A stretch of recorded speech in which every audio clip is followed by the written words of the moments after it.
Wow, she's incredibly cute. We just heard my best friend had her baby. So my husband and I headed to the maternity ward. The newborn was so tiny. It really made me appreciate the miracle of life. But inside, I was filled with a mix of emotions. I'm sorry, little one. You're so adorable. But things might get tough soon.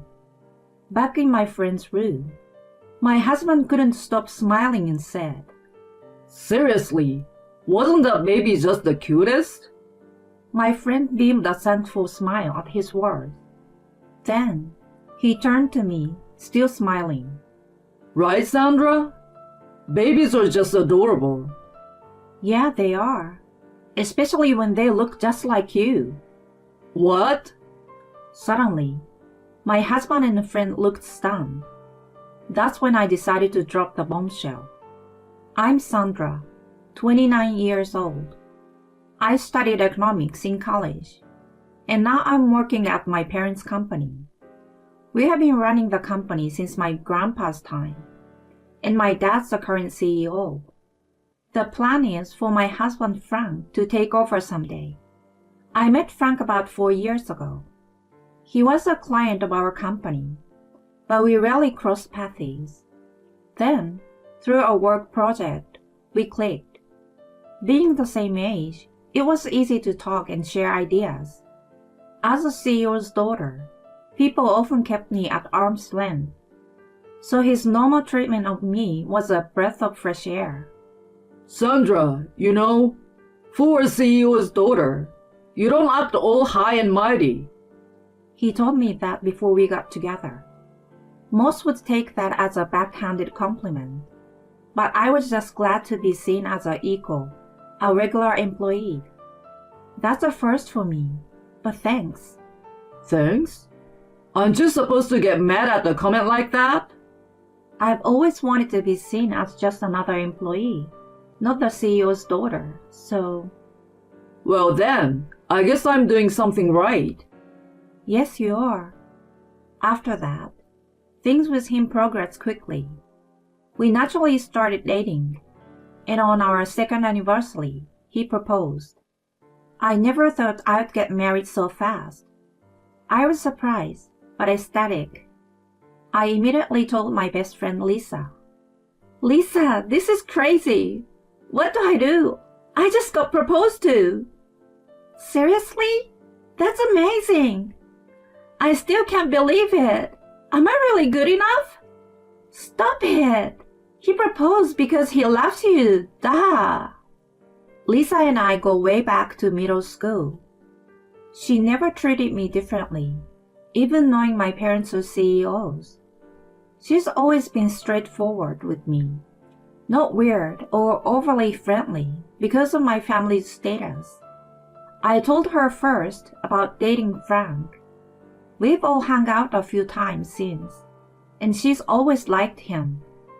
It's great to see your close ones get along. She was genuinely happy about my engagement.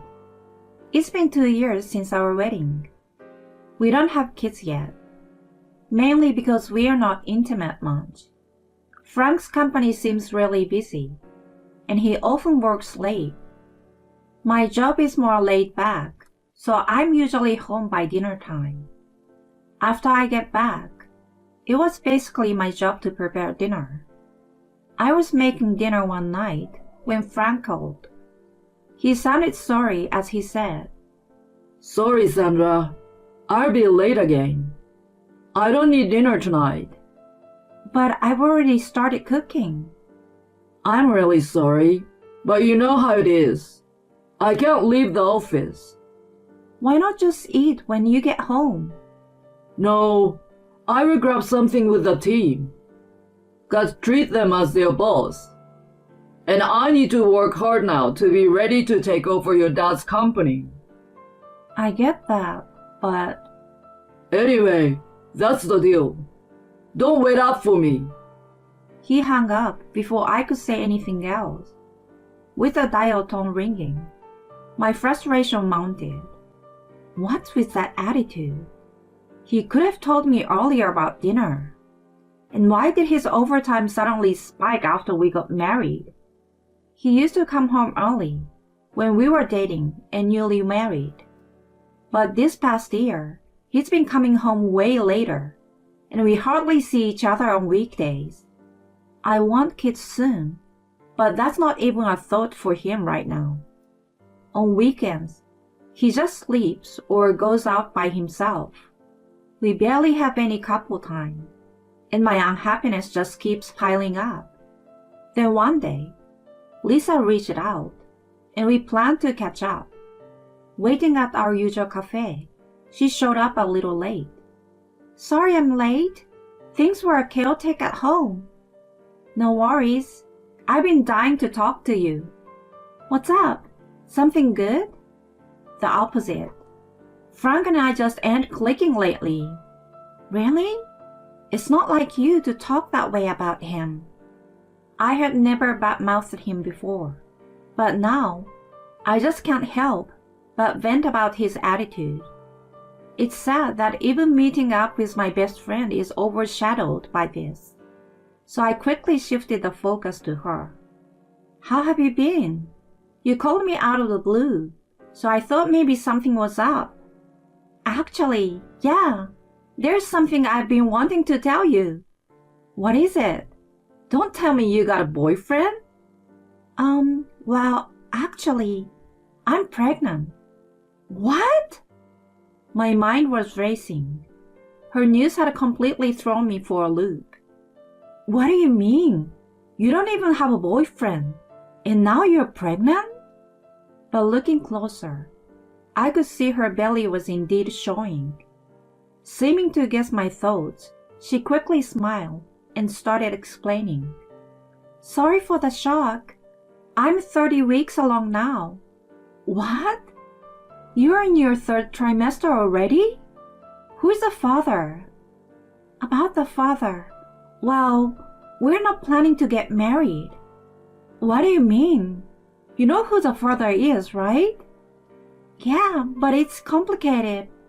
We're not getting married, but he's agreed to pay child support, so it's okay. If that's what you want. I didn't want to butt in, but raising a child alone, even with child support, isn't easy. If she knows who the father is, and they care for each other, wouldn't it be better to be together? I couldn't help but think that. But she must have thought this through. If she decided to raise the child alone, I would support her. Criticizing her or giving unsolicited advice now would only make her anxious. Confident in my decision, I smiled and took her hand. Lisa, you've made up your mind, right? Yeah. Sorry for worrying you. Don't worry about me. I'm just concerned about you. Let me know if there's anything I can do, okay? Thank you, Sandra. I'm sorry. Stop apologizing, really. Despite her pregnancy, she seems somewhat downcast. I've never been pregnant, but maybe it's not all happiness. As her best friend, I would do anything to support her. That night, I decided to tell my husband about her pregnancy when he got home. He finally came back after 11 p.m., and I immediately brought it up. Hey Frank, Lisa is pregnant. Really? That's news. Is that all you have to say? She's pregnant. Well, congratulations to her. She's going to be a mom. Thing is, she's decided not to marry the guy. Seems like there is some situation. I see. Well, people have their reasons. Maybe it's best not to pry too much. I felt a strange unease. Usually, he would listen attentively when I talked about her. But today was different. Instead of showing interest in such big news, he seemed almost avoidant. They were close, so why was he acting so distant? I thought he'd be more surprised or happy. The next day, he left early, and I had the day off with nothing planned. So I decided to start looking for a baby shower gift for Lisa. Just then, My phone died, so I turned on my husband's laptop he usually uses. Several tabs were open from sleep mode. Without thinking much, I started checking the open tabs. One of them was his email folder. He uses email on his laptop? I thought, scrolling through. Then, a familiar name caught my eye. What? I muttered, seeing Lisa's name in the email folder. With a sinking feeling, I opened the email. The contents made me gasp. There were messages confirming an affair between them. I love you. Can't wait to see you. It was like reading a stranger's words.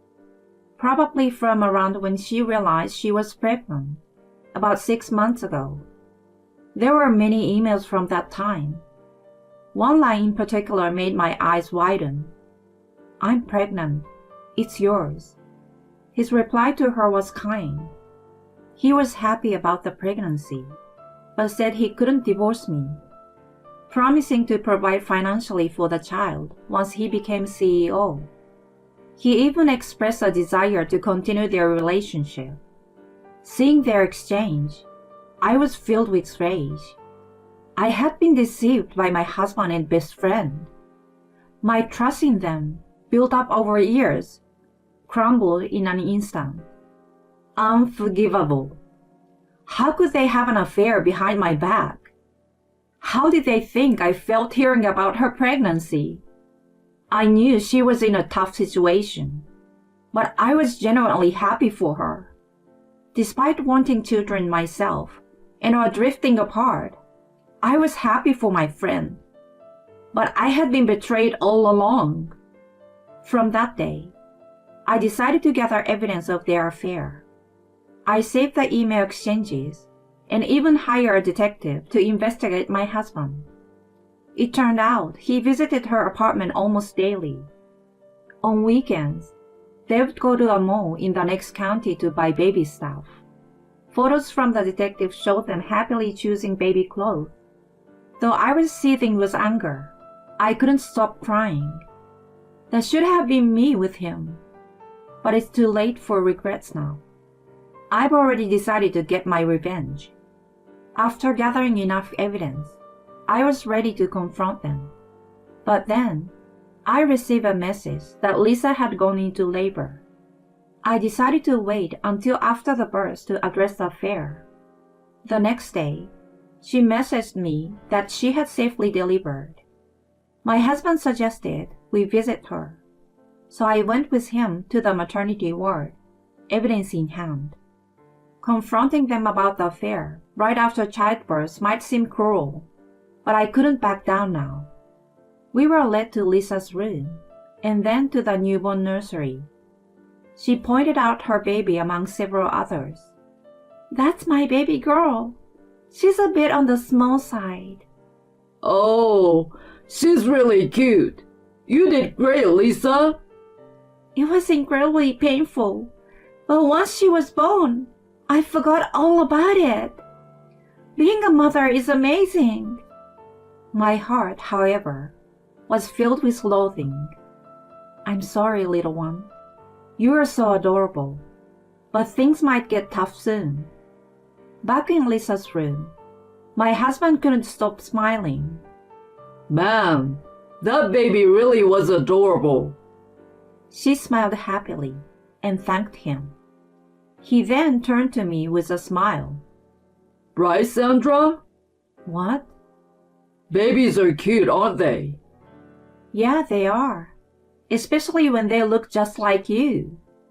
Their expressions froze instantly. He forced a smile at my comment. Hey, what are you saying? Saying she looks like me sounds weird. I meant it in that weird way. What? I know about you too. That you've been having an affair, and that Frank is a baby's father. They were speechless. Lisa turned pale and started trembling. I pulled out the evidence I had collected and laid it before them, draining the color from their faces. Frank, are you going to deny it even after seeing this? Are you going to pretend it didn't happen? It's not like that. We were together just once. And what? Even if that's true, the fact remains she got pregnant from that one time, right? I ignored him and turned to Lisa, who quickly started apologizing. I'm sorry, Sandra. I didn't mean for this to happen. I had feelings for Frank, but I never expected to get pregnant. Enough. I don't care how you felt. You had an affair, got pregnant with my husband's child, and had the baby. That's the fact. I'm sorry. Don't bother apologizing. I won't forgive you. But her tears didn't change my mind. They had done something unforgivable. They must face the consequences for what they have done. I firmly told them both. I will be filing for alimony from both of you. Whether you have a child or not doesn't matter. You will pay for what you have done. I will also inform your parents, Frank, and I want a divorce. As for you becoming the next CEO, that's off the table. Handle your affairs however you want from now on. With that, I left the hospital room and went straight to a lawyer to start the alimony and divorce proceedings. The divorce was finalized with Frank's faults recognized. Both Frank and Lisa were ordered to pay a lump sum in alimony. Contrary to my expectations, they didn't marry. Their parents were furious, and Lisa was taken back home. She now works day and night to pay off the debt incurred from the alimony, and her parents are looking after the child. Frank had been neglecting his work at the company. Assuming he soon resigned and became isolated within the company. There is no prospect of promotion for him now, and he is viewed unfavorably by his colleagues. They haven't met since the incident. It's a fitting consequence for their actions. I feel nothing but schadenfreude. As for me, I'm diligently working every day. After the divorce, I became the candidate for the next CEO, striving to meet the expectations around me. I want to repay my parents through my work for all the worry I caused them. Marriage isn't everything. I will find my own way to happiness.